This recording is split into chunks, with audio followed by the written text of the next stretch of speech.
Hello बच्चों, आज हम लोग बात करेंगे विद्युत रासायनिक श्रेणी के अनुप्रयोग। आपने पिछली कक्षाओं में पढ़ा था कि विद्युत रासायनिक श्रेणी होती क्या है, किस प्रकार से उसे हम लोग विद्युत वाहक श्रेणी कहते थे, किस प्रकार से हम लोग उसे सक्रियता श्रेणी कहते थे, या फिर जो हमारा इलेक्ट्रोकेमिकल सीरीज होता है।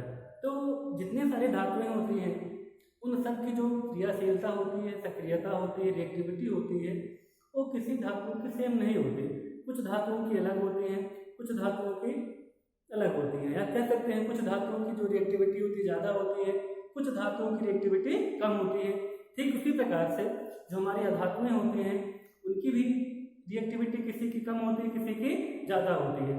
तो इसी बिहार पर धातुओं की सक्रियता के क्रम को जानने के लिए, ज्ञात करने के लिए वैज्ञानिकों ने विद्युत रासायनिक श्रेणी को बनाया या फिर उसके बारे में बात की।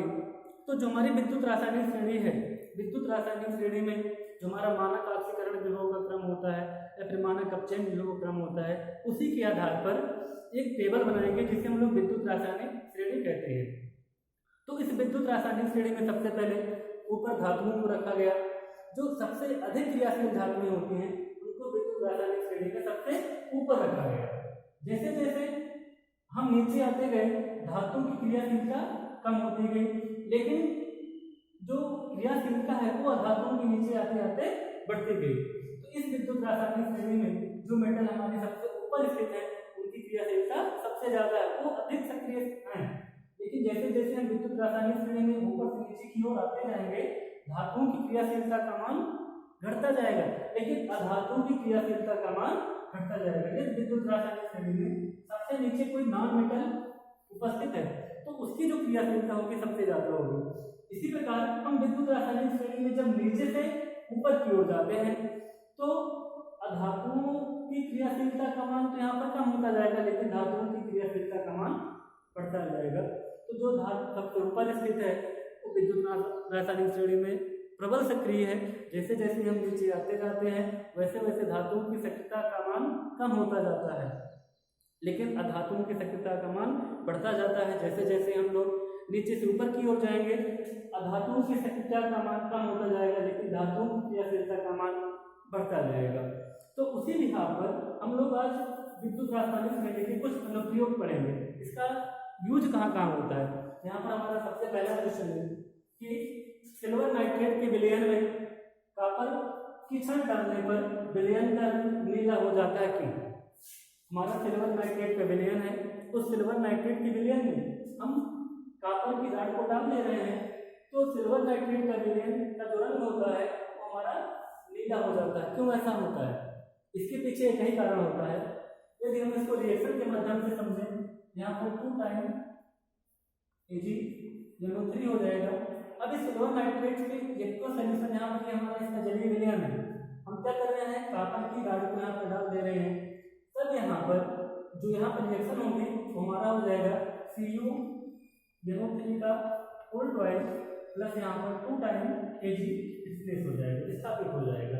इसका मतलब क्या है कि सिल्वर नाइट्रेट में जो यहाँ पर हमारे सिल्वर मेटल है और यहाँ पर जो कॉपर है, इन दोनों में से कौन अत्यधिक क्रियाशील है, कौन सबसे ज्यादा सक्रिय है। तो विद्युत रासायनिक श्रेणी में जो धातुएं ऊपर स्थित होंगी वो अधिक सक्रिय होंगी, उनके नीचे जो धातुएं स्थित होंगी वो ऊपर वाली धातुओं की तुलना में कम सक्रिय होंगी। तो विद्युत रासायनिक श्रेणी में देखा जाए तो कॉपर का जो स्थान है वो सिल्वर से ऊपर स्थित है। कॉपर का जो स्थान है वो सिल्वर से ऊपर स्थित है, इसलिए करता क्या है कॉपर अधिक सक्रियशील होने के कारण वो सिल्वर नाइट्रेट की विलयन से सिल्वर को विस्थापित कर देगा और स्वयं Cu3 के होल ट्वाइस में परिवर्तित हो जाएगा, कॉपर नाइट्रेट में परिवर्तित हो जाएगा। यदि किसी भी विलयन के रंग का नीला होना है तो यहाँ पर जो आयन होते हैं Cu2+ आयन, अब जब इसको हम आयनित करेंगे तो Cu2+ आयन और NO3 माइनस में टूट जाएगा। जो विलयन का रंग होता है वो Cu2+ आयन के कारण होता है, Cu2+ आयन की उपस्थिति के कारण होता है। इसलिए सिल्वर नाइट्रेट के विलयन में जब हम कॉपर की छड़ को डालते हैं तो उसका रंग नीला हो जाता है। अब यहाँ पर कॉपर नाइट्रेट का रंग हमारा नीला हो जाए, क्यों, क्योंकि कॉपर जो है अत्यधिक क्रियाशील होने के कारण या फिर विद्युत रासायनिक श्रेणी में सिल्वर से ऊपर स्थित होने के कारण करता क्या है सिल्वर नाइट्रेट से सिल्वर को विस्थापित कर देता है और यहाँ पर CuNO3 का होल ट्वाइस कॉपर नाइट्रेट बनाता है। इसलिए सिल्वर नाइट्रेट के विलयन में जब हम कॉपर की छड़ को डालते हैं तो यहाँ पर इसका रंग नीला हो जाता है। दूसरा हमारा क्वेश्चन है, क्या विक्रिया Cu plus H2SO4 is equal to CuSO4 plus H2 संभव है कि नहीं। एक हमारी केमिकल रिएक्शन दे दी गई है, इसको आपको बताना है कि हमारी केमिकल रिएक्शन पॉसिबल है कि नहीं, संभव है कि नहीं। तो उसका जो दूसरा एप्लीकेशन है कि जब हम धातुओं को अधातुओं को वहाँ पर प्लेस कर रहे थे इलेक्ट्रोकेमिकल सीरीज में, तो वहाँ पर हमको चूंकि हाइड्रोजन अधातु है तो हाइड्रोजन के ऊपर कुछ धातुएं हैं और हाइड्रोजन के नीचे स्थित कुछ धातुएं हैं। तो इसका अनुप्रयोग क्या है कि विद्युत रासायनिक श्रेणी में जो भी धातुएं हाइड्रोजन के ऊपर स्थित होती हैं वो तो तनु अम्लों से क्रिया करके मेटल से हाइड्रोजन को रिप्लेस कर देते हैं, लेकिन यदि उन्हीं मेटल का स्थान, उन्हीं धातुओं का स्थान विद्युत रासायनिक श्रेणी में हाइड्रोजन से नीचे स्थित है तो वो कभी भी अम्ल से क्रिया करके हाइड्रोजन को विस्थापित नहीं कर पाते। इसका मतलब क्या है, यदि हम कंपैरिजन करें कॉपर के और हाइड्रोजन के विद्युत रासायनिक श्रेणी में, जहाँ पर हमारा कॉपर है वो हाइड्रोजन से नीचे स्थित है, कॉपर जो है हाइड्रोजन से नीचे स्थित है, या फिर कह सकते हैं जो कॉपर की क्रियाशीलता है वो हाइड्रोजन की तुलना में कम है, इसलिए कम क्रियाशील होने के कारण वो H2SO4 से H2 को विस्थापित नहीं कर पाती। इसका मतलब क्या है कि ये अभिक्रिया हमारी संभव नहीं है, संभव नहीं है। यदि इसी के स्थान पर मान लीजिए यहाँ पर हम लोग जिंक ले लेते, यहाँ पर जिंक प्लस H2SO4 ये हमारा बना था ZnSO4 प्लस यहाँ पर हमारा H2 विस्थापित हो जाता है। ये अभिक्रिया हमारी पॉसिबल है, लेकिन ये हमारी पॉसिबल नहीं। क्यों? क्योंकि विद्युत रासायनिक श्रेणी में हम देखेंगे तो जिंक का जो स्थान है वो हाइड्रोजन से ऊपर स्थित है। जिंक का स्थान हाइड्रोजन से ऊपर स्थित होने के कारण या फिर जिंक हाइड्रोजन से अधिक क्रियाशील होने के कारण इतना अणु से क्रिया करके हाइड्रोजन को विस्थापित कर देता है। तो ये तो अभिक्रिया हमारी पॉसिबल है, लेकिन ये अभिक्रिया हमारी संभव नहीं है, क्योंकि विद्युत रासायनिक श्रेणी में कॉपर का स्थान जो है वो हाइड्रोजन से नीचे स्थित है, इसलिए हमारी अभिक्रिया संभव नहीं है। तीसरा हमारा क्वेश्चन है कि कॉपर सल्फेट के जलीय विलयन में हम लोहे की छड़ डालते हैं तो जो नीला रंग होता है धीरे धीरे गायब हो जाता है। क्यों? कॉपर सल्फेट का कोई विलयन है, उस कॉपर सल्फेट के विलयन में हम लोहे की छड़ को डाल दें तो जो नीला रंग था वो धीरे धीरे हमारा गायब हो जाता है, डिस्ट्रॉय हो जाता है, फेड हो जाता है। क्यों ऐसा होता है? वही रीजन यहाँ पर भी होगा।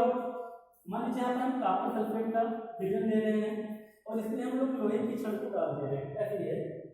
अब यहाँ पर ये बना लेगा FeSO4 प्लस यहाँ पर कॉपर। अभी तक जो विलयन का रंग था वो CuSO4 में Cu2 प्लस आयन के कारण था। यहाँ पर Cu2 प्लस आयन हो जाएगा, यहाँ पर SO4 माइनस आयन हो जाएगा।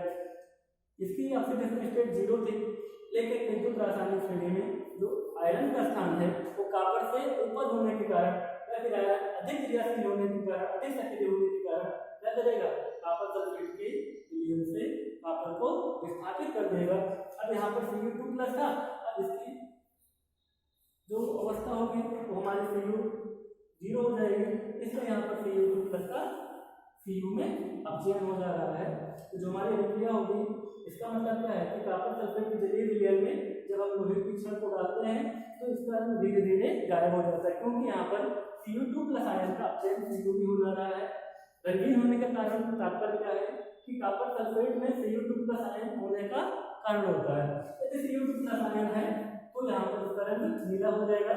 यही Cu2 प्लस आयन यदि Cu में अपचयित हो जाएगा, इसका जो रंग होगा हमारा रंगीन हो जाएगा।